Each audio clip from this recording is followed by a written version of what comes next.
Hello everyone, welcome back to this channel पढ़ाकू लोग. My name is CS Payal Popli and हम पढ़ रहे थे क्लास 12th का बिजनेस स्टडीज का एनसीईआरटी बुक. इसमें हमने 6 चैप्टर्स ऑलरेडी फिनिश कर लिए हैं. फिलहाल हमारा चल रहा है चैप्टर नंबर 7 जो कि है डायरेक्टिंग. आई होप आप सभी ने प्रीवियस चैप्टर्स की वीडियोस देख ली होंगी. नहीं देखी हैं तो प्लेलिस्ट का लिंक लिखा हुआ डिस्क्रिप्शन बॉक्स में जाके देख लीजिए. 12th क्लास का बिजनेस स्टडीज का पूरा सिलेबस मैं इस चैनल पे पढ़ाने वाली हूँ, सो कोशिश करिएगा कोई भी वीडियो स्किप ना हो. चलिए अब बात करते हैं कि आज इस वीडियो में हम क्या पढ़ने वाले हैं. हमने स्टार्ट किया था टॉपिक एलिमेंट्स ऑफ डायरेक्टिंग, जिसमें हमने सुपरविजन, मोटिवेशन एंड लीडरशिप ये तीनों एलिमेंट्स को बहुत अच्छी तरीके से पढ़ लिया है. जिस भी स्टूडेंट ने वीडियोस नहीं देखी हैं फट से जाके देख लो. आज इस वीडियो में हम इसका लास्ट एलिमेंट देखने वाले हैं जो कि रहेगा कम्युनिकेशन. ना सिर्फ हम ये जानेंगे कि कम्युनिकेशन का मतलब क्या होता है, बल्कि इसके एलिमेंट्स के बारे में भी बात करेंगे और इसकी इंपॉर्टेंस को भी समझेंगे. सो वीडियो एक है लेकिन टॉपिक 3 है. ठीक है, तो तीनों ही टॉपिक को बहुत अच्छे तरीके से पढ़ेंगे. जल्दी से शुरू करते हैं इस वीडियो को. कम्युनिकेशन के मतलब को समझने के लिए हम लेंगे एग्जाम्पल इस बच्चे का जिसका नाम है चुन्नू. चुन्नू एक बहुत ही घुमक्कड़ प्रवृत्ति का इंसान है. इसको घूमना बहुत पसंद है, बहुत ज़्यादा ही पसंद है. लेकिन इसकी लाइफ की एक छोटी सी प्रॉब्लम है कि इसको रास्ते याद नहीं रहते. यस, देखिए ना कितना बड़ा कॉन्ट्रडिक्शन है. घूमना बहुत पसंद है लेकिन रास्ते याद नहीं रहते. तो एक दिन कुछ ऐसा ही हुआ कि चुन्नू घूमते घूमते घूमते घूमते एक रैंडम रोड पे चला गया. और इस रैंडम रोड की जो डेस्टिनेशन थी वो बहुत ज़्यादा खूंखार हो सकती थी. चुन्नू बेसिकली एक जंगल की डायरेक्शन में बढ़ रहा था, जिस जंगल में इसको मिलने वाले थे बहुत सारे खूंखार जानवर. अब भाई चुन्नू को तो रास्ते याद नहीं रहते, तो इसे तो पता नहीं था कि ये आगे क्या फेस करने वाला है. लेकिन इसके पीछे इसका एक दोस्त आ रहा था जिसने इसको उस डायरेक्शन में जाते हुए देखा. इस दोस्त का नाम था मुन्नू. मुन्नू ने देखा कि चुन्नू तो बहुत ही गलत जगह जा रहा है. अब यहां पे मुन्नू का बहुत मन हुआ कि चुन्नू को रोके. लेकिन जैसे ही उसने सोचा कि वहां पे कौन कौन से खूंखार जानवर उसे मिल सकते हैं, ये एकदम से इतना घबरा गया कि इसके मुंह से आवाज ही नहीं निकली. ये इतना स्कैर्ड था कि कुछ भी बोलने लायक बचा ही नहीं. और एंड रिजल्ट ये हुआ कि जिस बात का डर था वही हुआ. चुन्नू फंस गया इन जानवरों के बीच में. और नेक्स्ट क्या हुआ होगा वो तो आप सोच ही सकते हैं. क्या आप यहां पे समझ पा रहे हैं कि मुन्नू की तरफ से ऐसा क्या होना चाहिए था कि चुन्नू की जान बच जाती? मुन्नू ने ऐसा क्या नहीं किया जिसकी वजह से चुन्नू की जान चली गई? आंसर है कम्युनिकेशन. मुन्नू को यहाँ पे कम्युनिकेट करना चाहिए था, बोलना चाहिए था, अपने व्यूज चुन्नू तक पहुंचाने चाहिए थे ताकि चुन्नू की जान बच जाती, चुन्नू रुक जाता. लेकिन वो चीज नहीं होने की वजह से चुन्नू का इतना भारी नुकसान हो गया. सो कम्युनिकेशन बेसिकली एक प्रोसेस है जिसके चलते हुए एक इंसान दूसरे इंसान तक अपने व्यूज, अपनी फीलिंग्स, अपने फैक्ट्स, अपने आइडियाज पहुंचाने का काम करता है. ये एक ऐसी चीज है जिसमें हम सामने वाले के साथ अंडरस्टैंडिंग बिठाना चाहते हैं. और सामने वाले के साथ अंडरस्टैंडिंग कब बैठ पाती है? जब वो आपकी बात समझ रहा हो. तो अपनी बात सामने वाले के सामने रखना एज वेल एज उसे समझाना, दोनों ही इंपॉर्टेंट है कम्युनिकेशन के लिए. बहुत सारे लोगों को ना गलतफहमी होती है कि अपने आइडियाज को सिर्फ रखना है सामने वाले तक. नहीं, ये भी मेक श्योर करना है कि सामने वाले को आपके आइडिया समझ में आ रहे हैं. That's also a part of communication.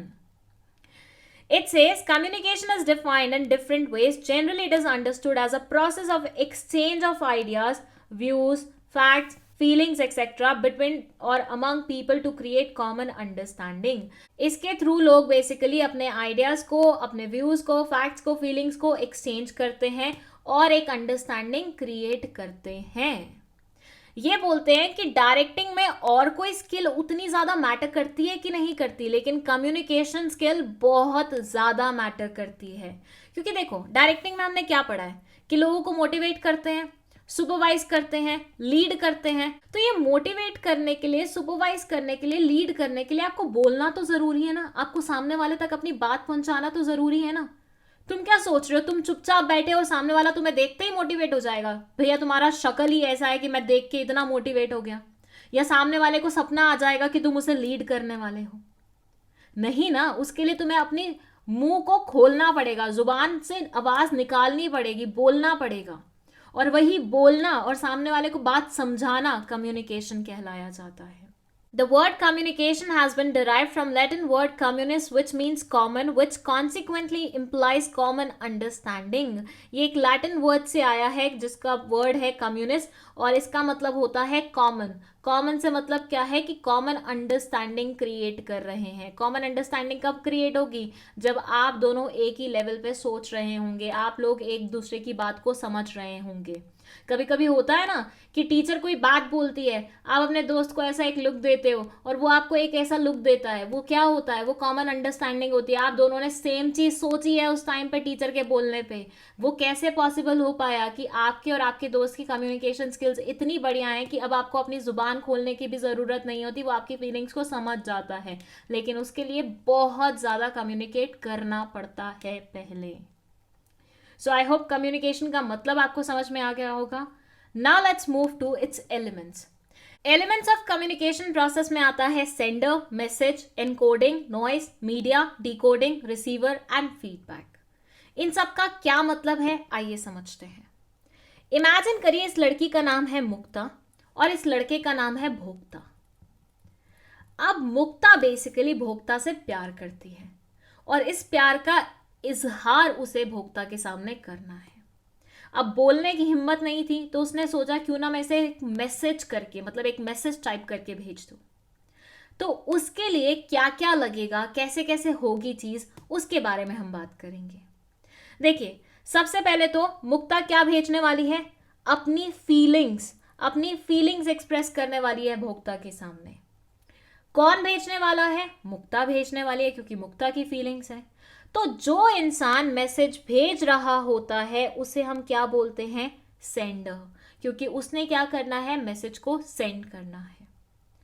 अब भेजने क्या वाली है? अपनी फीलिंग्स भेजने वाली है। तो वो फीलिंग्स क्या हुई? एक मैसेज हुई ना, एक चीज है जो वो सामने वाले तक कम्युनिकेट करना चाहती है, सामने वाले को बताना चाहती है।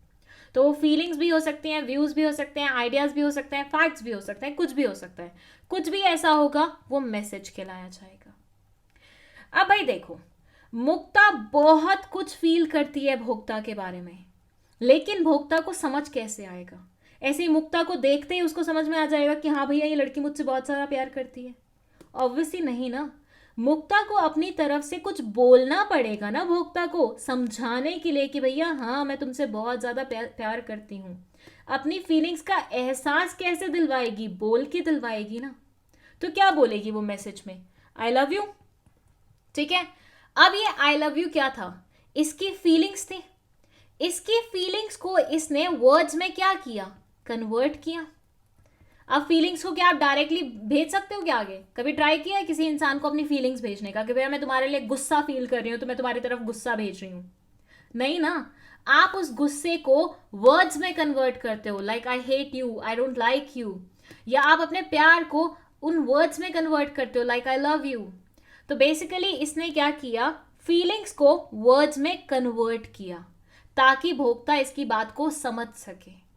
तो उसे हम बोलते हैं एनकोडिंग। एनकोडिंग का मतलब कुछ नहीं है, सिंपल सा है। जो भी आपका मैसेज है उसको आप किसी एक पर्टिकुलर फॉर्मेट में कन्वर्ट करके सामने वाले को भेजोगे ना, ताकि वो समझ सके उस चीज को। तो मैसेज को कन्वर्ट करना ऐसी लैंग्वेज में जो भोक्ता समझ सके, दैट इज कॉल्ड एनकोडिंग। अभी कभी कभी क्या होता है कि मैसेज भेजने में बीच में ग्लिच आ जाता है, कोई प्रॉब्लम आ जाती है, बात कर रहे होते हैं तो कुछ ना कुछ डिस्टर्बेंस आ जाती है। तो ऐसी सब चीजें कहलाई जाती हैं नॉइस। नॉइस बेसिकली आपकी कम्युनिकेशन को डिस्टॉर्ट करने के लिए होती है, आपकी कम्युनिकेशन को खराब करने के लिए होती है। अब नेक्स्ट देखो, मुक्ता को अपनी फीलिंग्स कन्वे करनी थी, उसने मैसेज टाइप कर लिया है, इनकोड कर लिया है। अब ये अपनी फीलिंग्स को, जो कि मैसेज के फॉर्म में आ गई है, सामने वाले को भेजेगी तो किसी प्लेटफॉर्म के थ्रू भेजेगी। फॉर से ये व्हाट्सएप के थ्रू भेज रही है, या फिर इंस्टाग्राम के थ्रू भेज रही है, या फिर फेसबुक के थ्रू भेज रही है, तो वो हमारा कहलाया जाएगा मीडिया। मीडिया इज बेसिकली किस मीडियम के थ्रू आप अपने मैसेज को भेज रहे हो। एक बार इसने अपनी तरफ से मैसेज भेज दिया तो इसके एनकोडेड मैसेज को आगे डिकोड करना पड़ेगा ताकि भोक्ता इसको समझ सके। तो अपनी लैंग्वेज में कन्वर्ट करना क्या कहलाया जाएगा? डिकोडिंग कहलाया जाएगा। और जिस इंसान को वो मैसेज रिसीव होगा वो कौन कहलाया जाएगा? वो रिसीवर कहलाया जाएगा। तो एक बार दोबारा से समझ लीजिए हुआ क्या यहां पे। हुआ ये कि मुक्ता नाम की एक लड़की थी जिसकी कुछ फीलिंग्स थी। किसके लिए? भोक्ता के लिए। उसे अपनी फीलिंग्स एक्सप्रेस करनी थी भोक्ता के सामने। तो वो यहाँ पे मैसेज भेजेगी किसको? भोक्ता को। भेजने वाली कौन होगी? वो खुद होगी, तो इसलिए वो सेंडर कहलाई जाएगी। जो फीलिंग्स उसे एक्सप्रेस करनी थी वो उसका मैसेज कहलाया जाएगा। उनको अब वो ऑब्वियसली फीलिंग्स के रूप में तो भेज नहीं सकती, तो कुछ वर्ड्स के फॉर्मेट में भेजेगी। तो वो वर्ड्स के फॉर्मेट में अपनी फीलिंग्स को कन्वर्ट करना एनकोडिंग कहलाया जाएगा। बीच में जो भी डिस्टर्बेंस आएगी उसको हम नॉइस का नाम देंगे। और जिस भी प्लेटफॉर्म के थ्रू हम भेजेंगे उसे हम मीडिया बुलाएंगे, और उसे फिर रिसीवर अपनी लैंग्वेज में कन्वर्ट करेगा सो दैट वो उसे समझ सके। उसे हम डिकोडिंग बोलते हैं। और जो भी इंसान उस मैसेज को रिसीव करता है उसे हम क्या बोलते हैं? रिसीवर बोलते हैं। तो Mukta is sender, Bhokta is receiver. आई इतनी बात समझ में? अब भाई देखो नेक्स्ट क्या होगा। नेक्स्ट मुक्ता यहाँ पे मेक श्योर भी तो करेगी ना कि भोक्ता को उसकी बात समझ में आई है। वो जो कन्वे करना चाह रही थी वो भोक्ता तक पहुंचा है। भाई हो सकता है ना, कई बार हम क्या करते हैं, दोस्तों को भी आई लव यू लिख देते हैं। तो मुक्ता को यहाँ पे मेक श्योर करना पड़ेगा कि भोक्ता उसे as a casual I love you ना समझ रहा हो, समझे उसे कि वो उसके लिए बहुत कुछ फील करती है, इस रिलेशनशिप को आगे ले जाना चाहती है। तो बेसिकली भोक्ता से यहाँ पे मुक्ता चाहेगी एक फीडबैक। फीडबैक ऐसा कि वो समझ सके कि भोक्ता को कितनी बात समझ में आई है। तो रिसीवर की तरफ से जो भी रिप्लाई जाएगा सेंडर की तरफ वो कहलाया जाएगा फीडबैक, जो कि प्रमाण होगा इस बात का कि रिसीवर को कितनी बात पल्ले पड़ी है। सो फीडबैक इज नथिंग, जस्ट समझना कि सामने वाले इंसान को आपने जो मैसेज कन्वे किया था क्या उस तक पहुंच पाया, क्या उसे वो समझ में आया कि नहीं आया। अगर फीडबैक सही नहीं आता तो ये प्रोसेस दोबारा से रिपीट करनी पड़ती है, दोबारा से आपको समझाना पड़ता है इंसान को कि भैया मैं ये मीन कर रहा था, तू कुछ और समझ गया। आ गया इतना समझ? चलो अब देख लेते हैं बुक में क्या लिखा हुआ है। सेंडर में से sender means person who conveys his thoughts और ideas to the receiver. Sender वो इंसान है जो कि अपना मैसेज भेजना चाहता है रिसीवर तक। सेंडर बेसिकली सोर्स होता है, मतलब यहीं से कम्युनिकेशन प्रोसेस शुरू होती है। जैसे कि आप यहाँ पे देखो कम्युनिकेशन प्रोसेस कहाँ से स्टार्ट हुई? मुक्ता से स्टार्ट हुई ना। Mukta wanted to convey something to Bhokta, तो मुक्ता से बेसिकली क्या हुआ? कम्युनिकेशन शुरू हुआ। तो ये सोर्स कहलाई जाएगी कम्युनिकेशन का। मैसेज क्या है? ये बेसिकली वो आइडियाज हैं, फीलिंग्स हैं, सजेशंस हैं, ऑर्डर्स हैं जो आप सामने वाले तक पहुंचाना चाहते हो। एनकोडिंग का मतलब है एक प्रोसेस जिसमें आप अपने मैसेज को कम्युनिकेशन सिंबल्स में ट्रांसफर करते हो, कन्वर्ट करते हो। अब जैसे मुक्ता की फीलिंग्स थी फॉर भोक्ता, तो अब उन फीलिंग्स को उसे वर्ड्स में कन्वर्ट करना था ना, या पिक्चर्स में कन्वर्ट करना था, जेस्चर्स में कन्वर्ट करना था, तभी तो भोक्ता उसे समझ पाता। तो बस वही चीज आपकी एनकोडिंग कहलाई जाती है। Media is basically the path through which encoded message is transmitted to receiver. Media एक पाथ होता है जिसके थ्रू आप अपने मैसेज को आगे भेजने का काम करते हो। ये एक रिटन फॉर्म में हो सकता है, फेस टू फेस हो सकता है, फोन कॉल हो सकता है, इंटरनेट हो सकता है, कुछ भी हो सकता है। डिकोडिंग बेसिकली एक प्रोसेस होती है जिसमें आप एनकोडेड सिंबल्स को कन्वर्ट करते हो जो कि सेंडर द्वारा भेजे जाते हैं ताकि रिसीवर उसे समझ सके। और रिसीवर वो इंसान होता है जो कि कम्युनिकेशन को रिसीव करता है।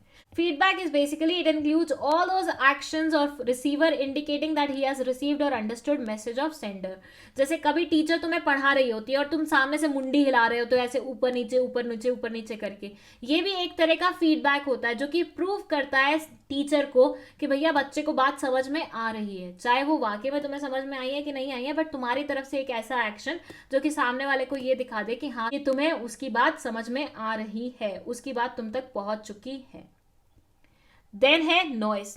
नॉइस मीन्स सम ऑब्स्ट्रक्शन और हिंड्रेंस टू कम्युनिकेशन। कम्युनिकेशन के बीच में आने वाली कोई भी ऐसी चीज जो कि कम्युनिकेशन को डिस्टॉर्ट करती हो, खराब करती हो, उसे हम नॉइस बोलते हैं। जैसे कभी कभी दो लोग बात कर रहे होते हैं, तीसरा बीच में चेचे चेचे चेचे चेचे करता रहता है, तो वो क्या कहलाया जाता है? वो नॉइस कहलाया जाता है। ठीक है। इसमें कुछ भी आ सकता है, एम्बिगस सिंबल्स आ सकते हैं, फॉल्टी इनकोडिंग आ सकती है, पुअर टेलीफोन कनेक्शन आ सकता है, इनअटेंटिव रिसीवर आ सकता है। ये सब क्या है उनके बारे में हम आगे चल के बात करने ही वाले हैं डिटेल्ड वे में, बैरियर्स टू कम्युनिकेशन में। तो वहां पे मैं आपको बहुत ही अच्छे तरीके से एग्जाम्पल्स की मदद से समझा दूंगी। फिलहाल के लिए हम इसको यहाँ पे स्किप करते हैं, ठीक है। Now let's move to importance of communication. यहां जितने भी आप पॉइंट्स देख पा रहे हैं वो सारे के सारे इंपॉर्टेंस के पॉइंट्स हैं, जिसमें फर्स्ट है acts as basis of communication, second है helps in smooth working of an enterprise, third है acts as basis of decision making, fourth है इंक्रीज मैनेजरल एफिशिएंसी, देन है promotes cooperation and industrial peace, then है establishes effective leadership and boost morale and provides motivation. आइए एक एक point को example की मदद से समझ लेते हैं।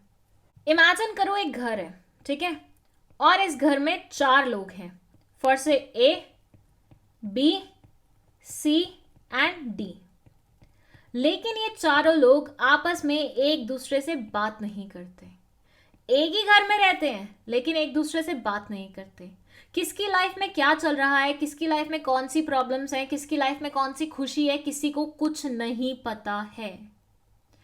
एक बात सोच के देखना कि ऐसे घर का माहौल कैसा होगा। क्या ऐसा घर पीसफुली चल पाएगा? क्या ऐसे घर में किसी की किसी के साथ बॉन्डिंग होगी? आंसर है नो। भाई बातचीत ही नहीं हो रही तो बॉन्डिंग कहां से होगी? एक दूसरे से आप कम्युनिकेट ही नहीं कर रहे, बात ही नहीं कर रहे हो, तो बॉन्डिंग का सवाल तो पैदा ही नहीं होता। ऐसा ही सेम किसी भी ऑर्गेनाइजेशन में भी होता है। मान लीजिए एक ऑर्गेनाइजेशन है जिसमें डिफरेंट डिफरेंट डिपार्टमेंट्स हैं, लेकिन ये डिफरेंट डिफरेंट डिपार्टमेंट्स एक दूसरे से कम्युनिकेट करते ही नहीं हैं। इनके डिपार्टमेंट्स के हेड इतने इगोइस्टिक हैं कि सबको क्लियर इंस्ट्रक्शन दे के रखा है कि सिर्फ अपने डिपार्टमेंट के लोगों से बात करोगे और किसी डिपार्टमेंट के लोगों से बात नहीं करोगे। क्या ही हाल होगा इसी ऑर्गेनाइजेशन का। मार्केटिंग डिपार्टमेंट को नहीं पता कि प्रोडक्शन डिपार्टमेंट में क्या चल रहा है, प्रोडक्शन डिपार्टमेंट को नहीं पता अकाउंट्स डिपार्टमेंट में क्या चल रहा है, उनको नहीं पता कि सेल्स डिपार्टमेंट में क्या चल रहा है। सब भगवान भरोसे चल रहा है ऐसी ऑर्गेनाइजेशन में। तो ऐसी ऑर्गेनाइजेशन सरवाइव नहीं कर पाएगी लॉन्ग रन में। इसलिए ये बोलते हैं कि भैया किसी भी ऑर्गेनाइजेशन को चलाने के लिए, स्मूथली चलाने के लिए बहुत ज़्यादा ज़रूरी है उनके बीच में कोऑर्डिनेशन हो। ये आपस में तालमेल बिठा के रखें। सारे डिपार्टमेंट्स आपस में तालमेल बिठा के रखेंगे तभी कोई ऑर्गेनाइजेशन सक्सेसफुली रन कर पाएगा। और इस तालमेल के लिए बहुत ज़्यादा ज़रूरी है बातचीत होना लोगों के बीच में। कभी देखा है किसी 2 इंसान की बॉन्डिंग क्रिएट हो रही है बिना बातचीत किए? तुम्हारे स्कूल में जो फ्रेंड्स हैं, क्या बिना बातचीत किए तुम्हारे स्कूल में अच्छे दोस्त बन गए वो? कि तुम भी चुप थे, वो भी चुप थे, और खामोशी खामोशी में पता नहीं कितना स्ट्रांग तुम्हारा रिलेशनशिप बन गया? नहीं होगा ना ऐसा। बात की होगी, एक दूसरे की बातें समझी होंगी, क्लियर अंडरस्टैंडिंग मिली होगी, तुम्हें वो पसंद आए होंगे, उनके विचार पसंद आए होंगे, एंड वाइस वर्सा हुआ होगा, तभी तो तुम्हारी इतनी स्ट्रांग फ्रेंडशिप हुई होगी। सो कोऑर्डिनेशन के लिए, तालमेल बिठाने के लिए बातचीत करना बहुत ज्यादा जरूरी होता है। So it says it provides coordination among departments, activities and persons in the organisation. Organisation में different different departments, different different activities और पर्संस के बीच में कोऑर्डिनेशन बढ़ाने के लिए कम्युनिकेट करना जरूरी होता है। Such coordination is provided by explaining about organizational goals, the mode of their achievement and interrelationship between different individuals. लोगों के बीच में जो ये रिलेशनशिप होता है ना, इंटर रिलेशनशिप, उसकी वजह से कोऑर्डिनेशन इंप्रूव होता है, और वो बेसिकली तभी फॉर्म हो सकता है जब अच्छे से कम्युनिकेट कर रहे हो तुम एक दूसरे के साथ। आया इतना समझ में? Now let's move to second point. It helps in smooth working of an enterprise. अब भाई इसके लिए एग्जाम्पल लो कि एक घर है जहां 2 औरतें हैं, एक है जेठानी और एक है देवरानी, सिस्टर इन लॉज बेसिकली। जेठानी देवरानी से बात नहीं करती और देवरानी जेठानी से बात नहीं करती। और इन दोनों की ही एक दोस्त थी जो कि बहुत ही चतुर चालाक औरत थी, और वो इनकी पड़ोसन थी। जेठानी भी इसकी सुनती थी, देवरानी भी इसकी सुनती थी। इसको लगता था कि किसी दिन अगर ये जेठानी और देवरानी मिल गई तो मेरी तो दोस्ती चली जाएगी दोनों के साथ, और मेरा जो पूरा कंट्रोल है ना इनके घर में वो निकल जाएगा। तो उसने क्या किया, उसने एक चाल चली। कौन सी वाली चाल? वो वाली चाल जिसमें बेसिकली इसने कोशिश की कि इन दोनों की कभी ना पटे। रिमेंबर, ब्रिटिशर्स ने भी पाकिस्तान और इंडिया को क्रिएट करने से पहले एक चाल चली थी। उस चाल का नाम क्या है? Let me know in the comment section. देखते हैं कितनी हिस्ट्री पता है तुम्हें। बस एग्जैक्टली सेम चाल इस चालाक पड़ोसन ने इन दोनों के साथ चली।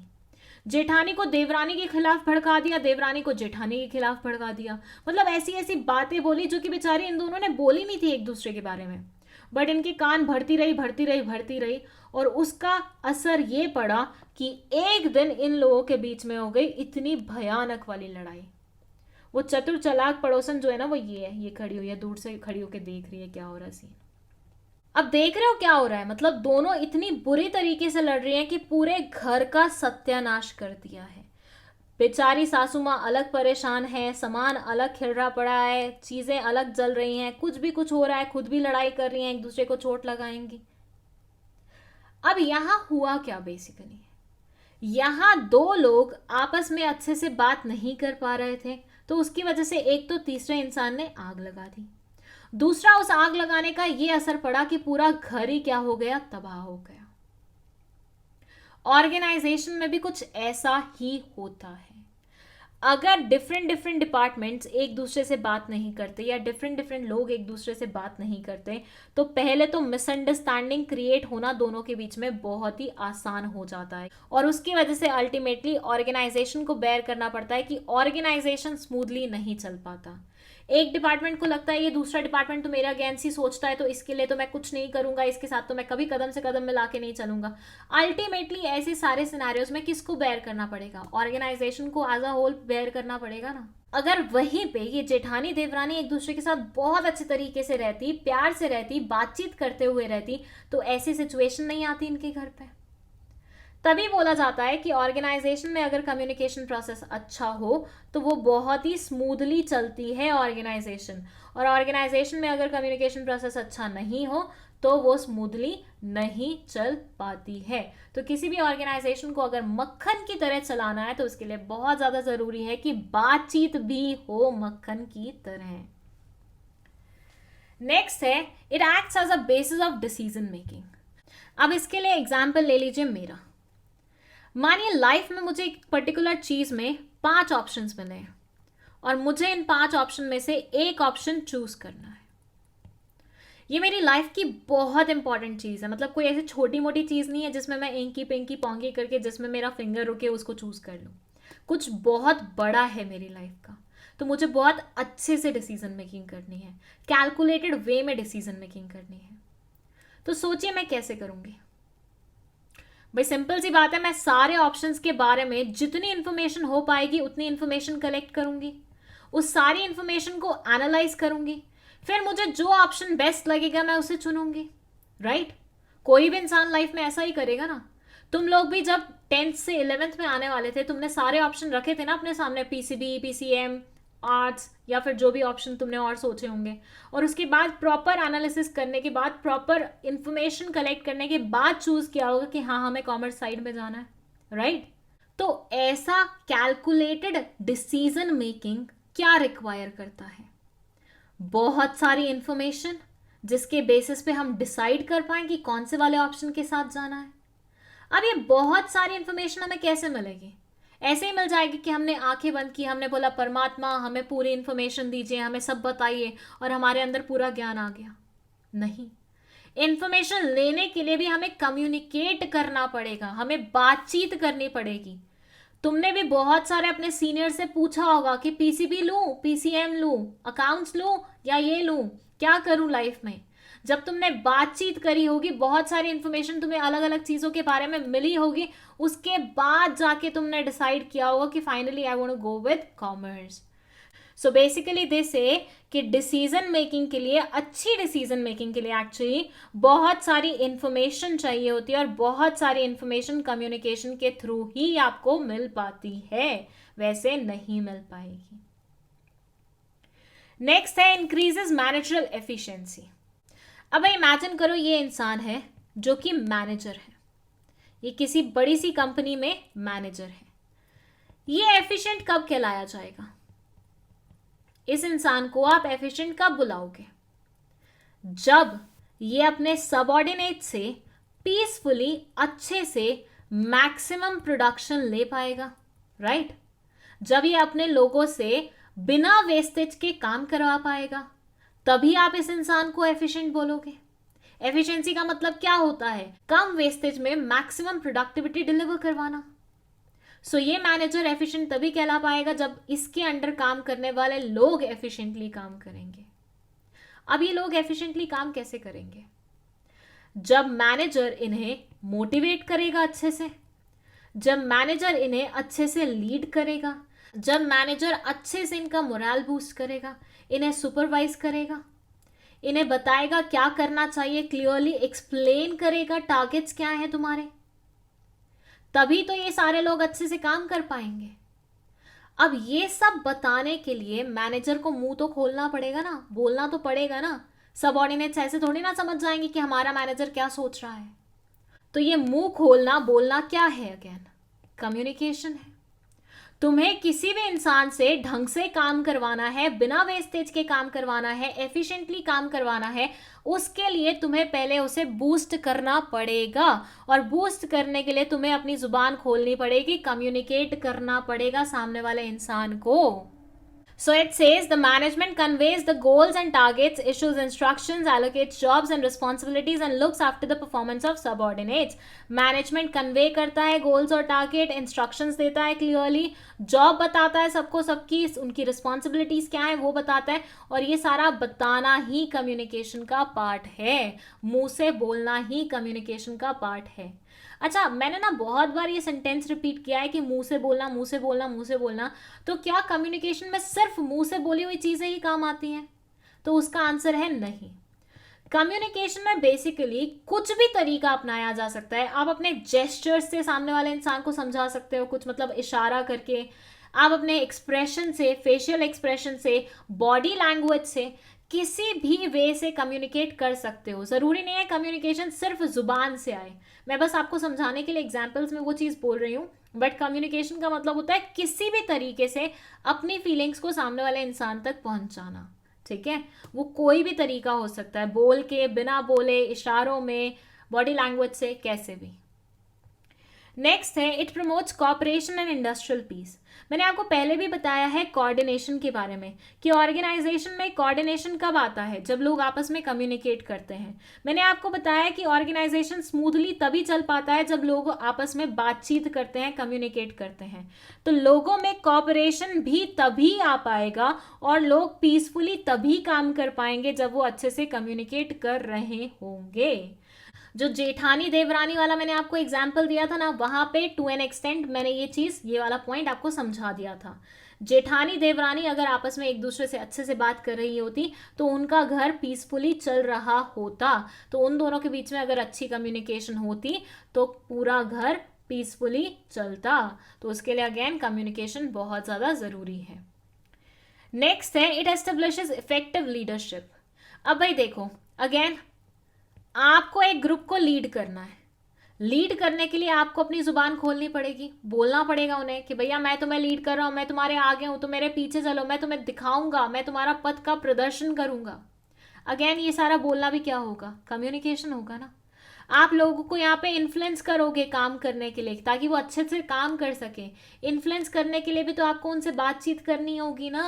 ऐसे थोड़ी ना होगा कि तुमने हाथ लिया, उसके सर पे फेरा और उसका बुद्धि भ्रष्ट हो गया पूरा, मतलब वो इन्फ्लुएंस हो गया। नहीं ना, जादू टोना थोड़ी ना कर रहे हो तुम यहाँ पे।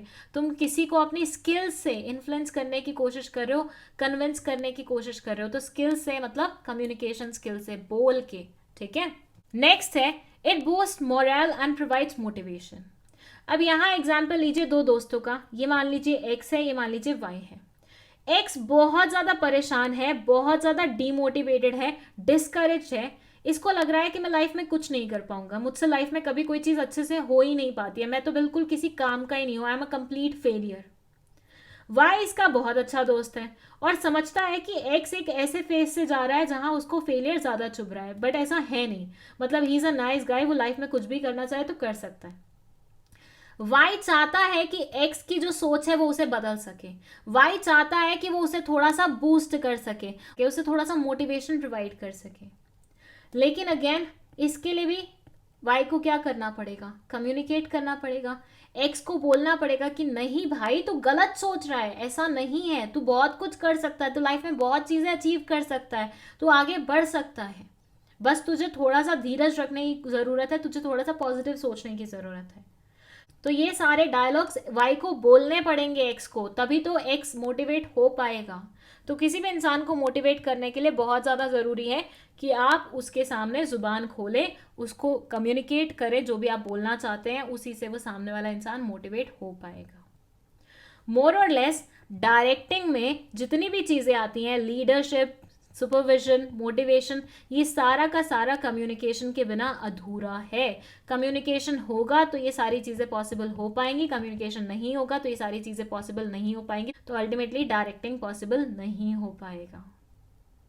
कम्युनिकेशन इस चैप्टर का लास्ट टॉपिक था, लेकिन इसमें अभी भी 2 सब टॉपिक्स बाकी हैं जिनकी वीडियोस बहुत जल्दी रिलीज होंगी, और उसके बाद हम जंप करेंगे हमारे नेक्स्ट चैप्टर पे जो कि है कंट्रोलिंग। तो वीडियो पसंद आई है तो लाइक का बटन दबा दो, इसे अपने दोस्तों के साथ शेयर कर लो और चैनल को भी सब्सक्राइब करते हुए जाना। 12th क्लास के बिजनेस स्टडीज के नोट्स चाहिए तो उसके लिए आप व्हाट्सएप पे इंक्वायर कर सकते हो। नोट्स पेड रहने वाले हैं, पहले ही बता दूं। And thank you so much for watching this video.